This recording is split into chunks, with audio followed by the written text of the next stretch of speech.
জানিয়ে দিব এই মুহূর্তে হাতে পাওয়া গুরুত্বপূর্ণ আপডেট বাংলা সংবাদ।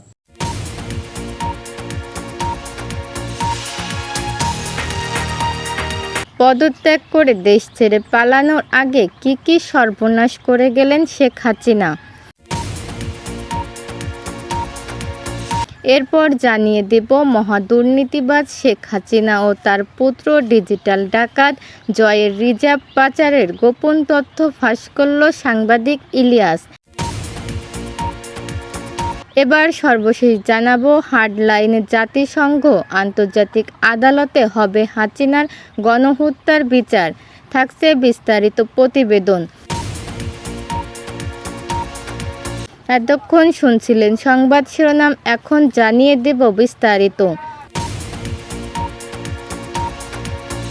1 লক্ষ জীবনের বিনিময়ে অর্জিত বাংলাদেশের স্বাধীনতা ও সার্বভৌমত্ব শুধু নিজের স্বার্থের কারণে ভারতের হাতে তুলে দিয়ে এদেশকে ভারতের কলোনি বানিয়ে রেখে অর্জন করেছেন এ শতাব্দীর ঘসেটি বেগম খেতাব। একই সঙ্গে নিজের দেশ, সংস্কৃতি এবং ধর্মকে বিসর্জন দিয়ে তিনি ওই শিক্ষায় 15টা বছর জ্বলেছে সারাটা দেশ। কখনো লগি বৈঠার তাণ্ডবে, কখনো চাপাতির আঘাতে, আবার কখনো পুলিশ, র্যাব কিংবা বিজিবির নরবিচার নৃশংস গুলিতে। তারই ছত্রছায়ায় বাংলাদেশে ছড়ানো হয়েছে ভয়ঙ্কর ইসলাম ভিত্তিক ও মুসলমানদের বানানো হয়েছে জঙ্গি, পোড়ানো হয়েছে পবিত্র কোরআন, হত্যা করা হয়েছে শত শত আলেমদেরকে, ফাঁসিতে ঝোলানো হয়েছে শহীদ কাদের মোল্লা সহ এ বঙ্গের শ্রেষ্ঠ সন্তানদেরকে। রিমান্ডে নিয়ে টর্চার, বিচার বহির্ভূত হত্যাকাণ্ড, ক্রসফায়ার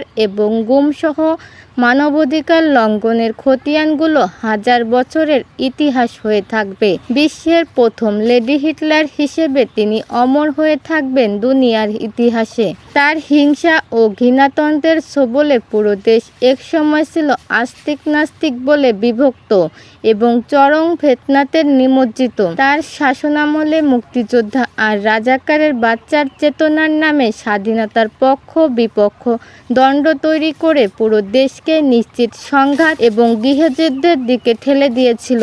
দেশের পুরো রাজনীতিকে 1971 সালের লৌহ পিঞ্জরে আবদ্ধ করে অন্যান্য সকল দল ও মত এবং পথকে ক্রিমিনালাইজ করে গণতন্ত্রকে কবর দিয়ে সামনে এগিয়ে যাওয়ার সকল পথ বন্ধ করে রেখেছিল। প্রতিষ্ঠা করেছিল এশিয়া মহাদেশের প্রথম নোটতান্ত্রিক ফ্যাসিবাদ।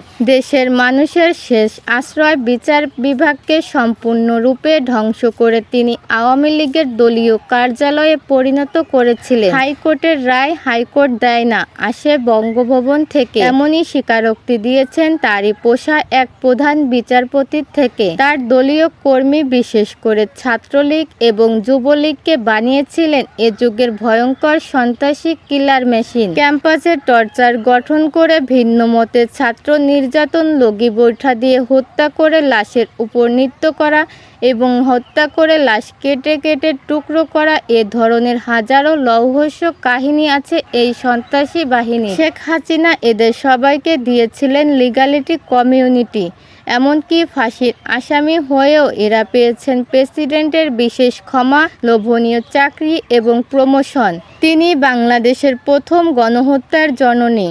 অন্তত 6টি গণহত্যা সংগঠিত হয়েছিল তারই শাসন আমলে। 28শে অক্টোবর লগি বৈঠার তাণ্ডবে, 5ই মে আলেমদের রক্তে রঞ্জিত হয় শাপলা চত্বর, 25শে ফেব্রুয়ারি পিলখানায় ইতিহাসের জঘন্যতম হত্যাকাণ্ড সংঘটিত হয়।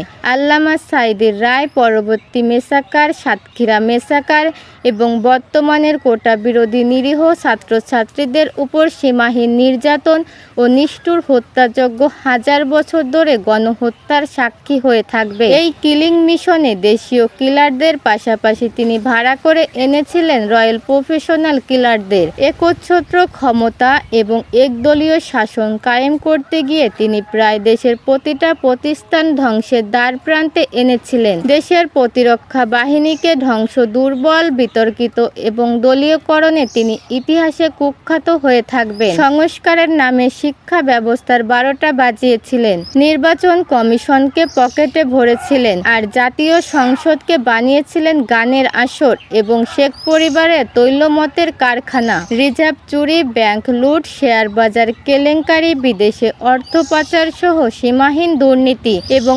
অব্যবস্থাপনার যে রেকর্ড শেখ হাসিনার আমলে হয়েছিল তার ধারের কাছে দুনিয়ার কেউ আসতে পারবে কিনা সন্দেহ।